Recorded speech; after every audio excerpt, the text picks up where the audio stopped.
esaminare la parola di Dio. Leggeremo in Luca, capitolo 18, dal primo verso fino al verso 14. Il Signore sia lodato. Amen. Propose loro ancora questa parabola per mostrare che dovevano pregare sempre e non stancarsi. In una certa città vi era un giudice che non temeva Dio e non aveva rispetto per nessuno. E in quella città vi era una vedova, la quale andava da lui e diceva: rendimi giustizia sul mio avversario. Egli per qualche tempo non volle farlo, ma poi disse fra sé: benché io non tema Dio e non abbia rispetto per nessuno, pure, poiché questa vedova continua a importunarmi, le renderò giustizia, perché venendo a insistere non finisca per rompermi la testa. Il Signore disse: ascoltate quel che dice il giudice ingiusto. Dio non renderà dunque giustizia ai suoi eletti che giorno e notte gridano a Lui? Tarderà nei loro confronti? Io vi dico che renderà giustizia con prontezza. Ma quando il Figlio dell'uomo verrà, troverà la fede sulla terra? Disse ancora questa parabola per certuni che erano persuasi di essere giusti e disprezzavano gli altri. 2 uomini salirono al Tempio per pregare, uno era fariseo e l'altro pubblicano. Il fariseo, stando in piedi, pregava così dentro di sé: o Dio, ti ringrazio che io non sono come gli altri uomini, ladri, ingiusti, adulteri, neppure come questo pubblicano. Io digiuno 2 volte alla settimana, pago la decima su tutto quello che possiedo. Ma il pubblicano se ne stava a distanza e non osava neppure alzare gli occhi al cielo, ma si batteva il petto dicendo: oh Dio, abbi pietà di me peccatore. Io vi dico che questo tornò a casa sua giustificato, piuttosto che quello, perché chiunque si innalza sarà abbassato, ma chi si abbassa sarà innalzato. Amen. Accomodatevi pure, gloria al Signore. 2 parabole preziose, 2 insegnamenti preziosi per la Chiesa, per i credenti, per noi tutti ancora in questa mattina. La prima parabola che Gesù ha raccontato, l'ha raccontata per uno scopo: mostrare a quelli che lo ascoltavano che dovevano pregare sempre e non stancarsi. Questo è un insegnamento valido anche per noi, non solo per quelli che ascoltavano Gesù per quel tempo, in quel momento, in quel contesto, ma anche per noi in questo tempo è valido lo stesso insegnamento. Bisogna che noi preghiamo sempre senza stancarci. Amen? Amen. La preghiera è l'unica soluzione, è l'unico mezzo di comunicazione fra noi e il cielo. Amen? Amen. Alleluia. È necessario pregare sempre. Fa l'esempio il Signore, racconta questa parabola, questa storiella, dicendo che in una certa città vi era un giudice che non temeva Dio, quindi un giudice iniquo, cattivo, non aveva rispetto per nessuno. Eppure, vedendo l'insistenza di questa bisognosa, di questa vedova che era anche in quella città, che andava da lui perché era l'unico che poteva fare qualcosa per lei, e questa donna non si stancava, questa vedova bisognosa non si stancava, andava sempre da lui, gli bussava, gli chiedeva ad ogni ora e chiedeva sempre la stessa cosa: rendimi giustizia sul mio avversario. Era sempre quella la richiesta e non si stancava. Quante volte ci stanchiamo noi nella preghiera? La Signore non risponde. Signore, dacci forza di continuare a insistere, perché l'unico che può fare qualcosa sei tu, Signore. Alleluia. Questa donna era lì sempre a chiedere a questo giudice: rendimi giustizia sul mio avversario. E poi Gesù racconta: per qualche tempo non volle farlo. Per qualche tempo questo giudice, pur potendo fare, non ha voluto farlo. Ma poi pensò, disse fra sé: benché io non tema Dio, sia cattivo, non abbia rispetto per nessuno, poiché questa continua a importunarmi, le renderò giustizia. Perché veramente mi rompe la testa. Proprio usa questo termine: non finisca per rompermi la testa, le risponderò. Ora Gesù dice: ascoltate quello che ha detto il giudice giusto, anche se non voleva farlo, proprio per l'insistenza, proprio per quella donna che era sempre lì e non demordeva, proprio perché si è stancato di sentirla, ha ceduto. Ora ascoltate, dice Gesù, Dio che è giusto, vero? È giusto Dio? Amen, siamo d'accordo, vero? Tutto quello che fa è giusto? Amen. Amen. Se decide che dobbiamo aspettare, è ingiusto per noi, ma è giusto per lui. Siete d'accordo? E se deve aspettare, deve aspettare. Ma non è giusto. Signore, tu sei giusto. Amen. Dammi la capacità, la forza di saper aspettare, ma pure mentre aspetto io continuo a bussare alla porta, io continuo a insistere, perché mentre insisto la tua benedizione scende su di me, mentre insisto la mia fede si fortifica, perché tu non mi lasci senza niente, sempre qualcosa scende dentro di me. Amen. Consolazione, vero? Ristoro per l'anima. Certamente non riceverò forse subito l'esaudimento che ho chiesto, di cui ho bisogno, ma i nostri tempi non sono i tempi di Dio. Lui è il sovrano. Se Lui sa, e crediamo che Lui sa, di conseguenza dobbiamo anche comportarci, vero? Accettando la sua volontà suprema. Lui è il Signore, o no? Cosa vuol dire Signore? Se cercate nel vocabolario, Signore è padrone. Padrone, Lui è il padrone della mia vita, padrone della tua vita. Amen. Ma perché? Perché l'ha comprato. Come? Con i soldi? No, con il suo prezioso sangue. Ci ha riscattati e noi siamo suoi. Amen. Se siamo suoi, certamente siamo preziosi per Lui e certamente si prenderà cura di ciò che gli appartiene. Amen. Amen. Gloria al Signore. Ecco perché Gesù vuol far ragionare quanti lo stanno ascoltando. Dice: ascoltate quello che ha detto quel giudice ingiusto, ha ceduto. Anche se non voglio fare niente per questa vedova, siccome è sempre lì che insiste, mi rompe la testa, io cederò, le renderò giustizia. Ora Dio non renderà giustizia ai Suoi eletti, che giorno e notte gridano a Lui, tarderà nei loro confronti. Come rispondiamo a questa domanda? Possiamo rispondere in un modo, sapete? Come rispose un uomo di nome Giobbe. Rispose così: io so che il mio Redentore vive. Amen. Amen. Alleluia. Renderà giustizia dunque ai Suoi eletti che giorno e notte gridano a Lui, tarderà nei loro confronti. Il Signore non arriva mai tardi, è sempre puntuale. È giunto puntuale nella tua vita. Quando stavi per morire, puntualmente si è presentato, vero? E ti ha salvato. Ora, come è stato puntuale quella volta, sarà ancora puntuale quando avrai bisogno. Amen. Amen. Alleluia. Ora Gesù dice: io vi dico, è Lui che garantisce, io vi dico che Dio renderà giustizia con prontezza. Amen.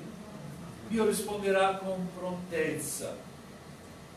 Ma quando il figlio dell'uomo verrà, troverà la fede sulla terra? Dio è pronto ad aiutare la sua chiesa, i suoi figli. Ma quando il figlio dell'uomo tornerà, qui sta parlando della sua seconda venuta, quella che noi stiamo aspettando. E quando ritornerò, troverò la fede nella mia chiesa, quella fede che è aspettativa, quella fede che è certezza.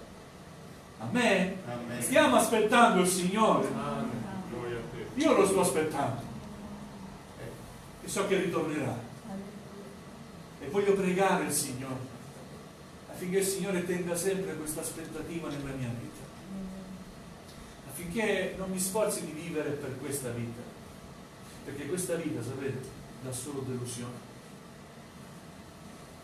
Voglio vivere per qualcosa di più grande, voglio vivere di qualcosa che non ha mai fine, che è eterno, ed è la vita eterna. Gloria al Signore. Voglio vivere per il cielo, voglio vivere per Cristo, voglio vivere sapendo che un giorno sarò per sempre con il mio Signore. Amen. Amen. Alleluia. Questo è un primo insegnamento, questa parabola, per dimostrare che dobbiamo pregare sempre e non stancarci. Amen. Amen. Ma c'è anche un altro insegnamento legato alla preghiera, legato a quando abbiamo consapevolezza di essere alla presenza del Signore. Come questa mattina noi siamo nella presenza del Signore. Dio è qui ed è in mezzo a noi. Amen. Amen. Alleluia, amen. Alleluia. Alleluia. Dissi ancora questa parabola per certuni che erano persuasi di essere giusti e disprezzavano gli altri. Questo è qualcosa che tocca tutti, può toccarci tutti. Pensare che noi siamo perfetti. Pensare che siamo migliori degli altri. Speriamo che non sia così, ma può accadere. Vogliamo dire, Signore, aiutaci. Aiutaci, Signore. Alleluia. In quasi tutti i salmi Davide scrive sempre questa richiesta: Dio, abbi pietà di me. Dobbiamo dire, Signore, abbi pietà di me.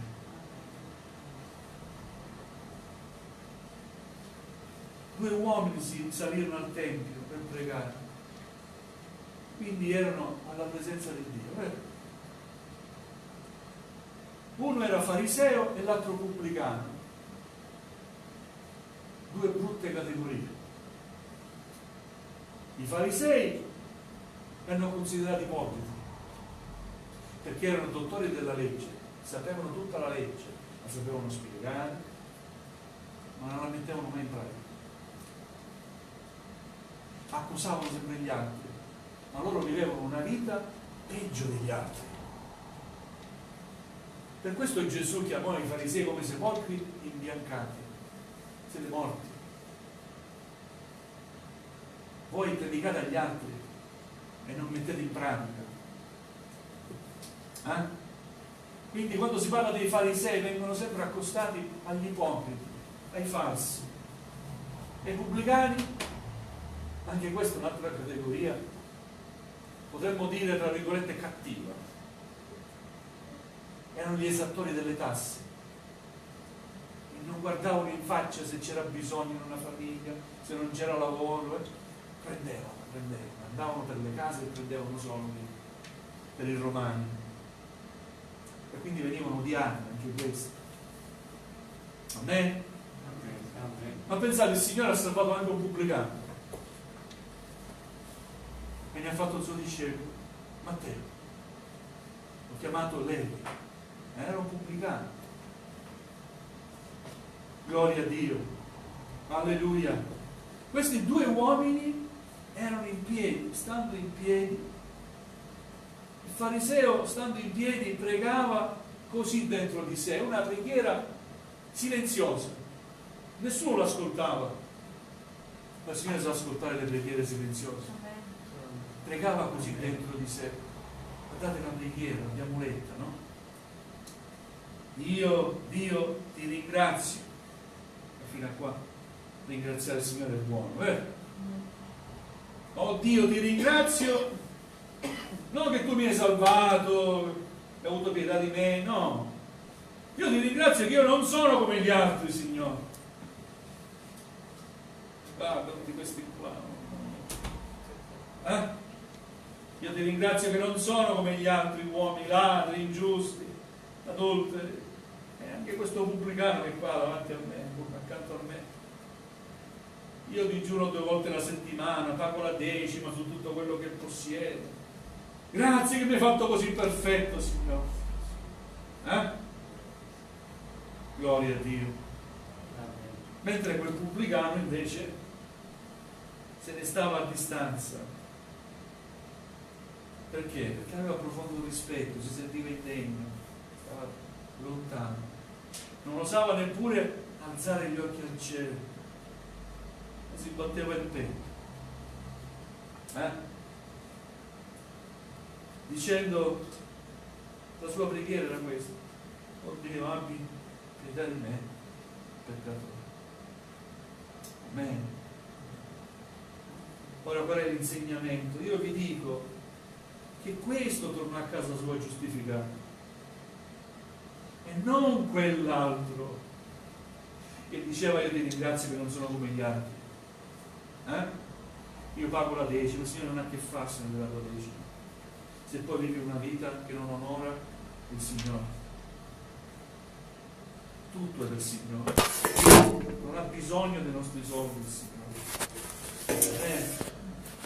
Alleluia. Quindi questo tornò a casa sua giustificato, piuttosto che quello. Amen. Cosa vuol dire tornò giustificato? C'è un modo di essere, di vivere, che può essere leggero o appesantito. Quando senti che il Signore ti ha gradito, sia alla sua presenza, hai chiesto perdono, il Signore ti alleggerisce dal peso. È qualcosa che posso dire solo io, possiamo dire a me. Amen. Il peso delle colpe, del peccato, perché sai quello che hai fatto, sai che non hai onorato il Signore, il tuo peccato tu lo sai, lo conosci e nessuno te ne può liberare da questo peso, ma il Signore può farlo. Dio abbia pietà di me. Se ne torna a casa giustificato, perché il Signore ha tolto il peso dalla sua vita, torna a casa felice. O no? Quando sai di non dover pagare una pena, non sei felice? Scampata, meno male, È così. Così ognuno di noi siamo peccatori, ma salvati per la grazia di Dio. Quindi non abbiamo motivo di sentirci migliori degli altri, ma abbiamo motivo continuamente di dire: Signore, abbi pietà di me, come hai avuto pietà 20 anni fa, quella volta quando mi sono convertito. Anche oggi, Signore, continua ad avere la stessa pietà nella mia vita, Signore, perché non siamo immuni dal peccato, sapete? Noi possiamo peccare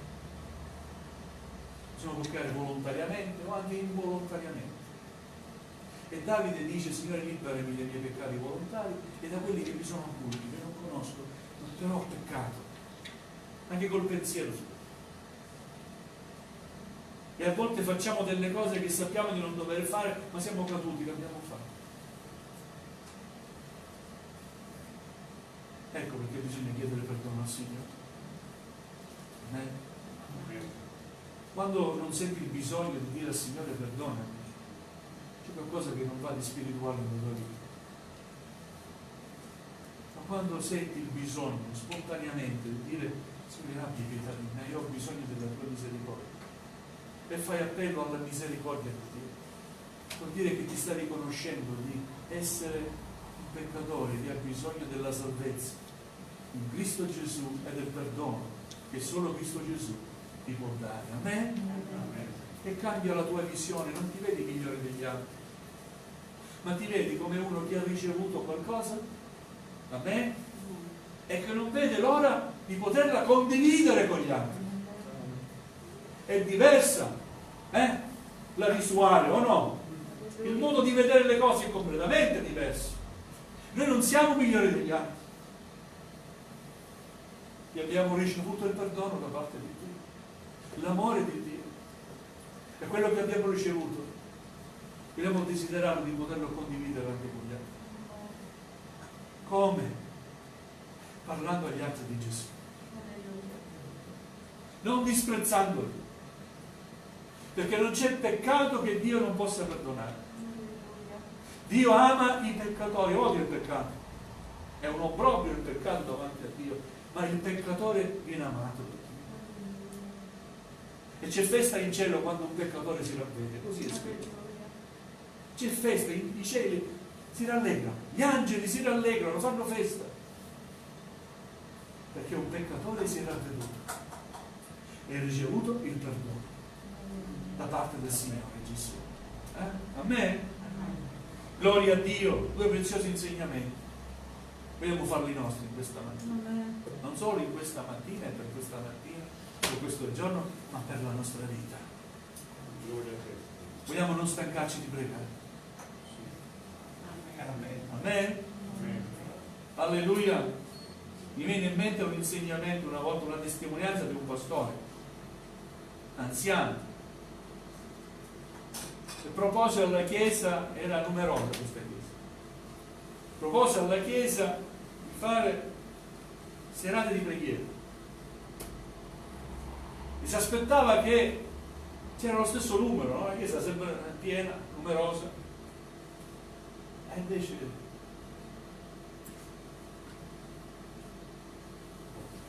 non c'era un culto, c'era solo preghiera.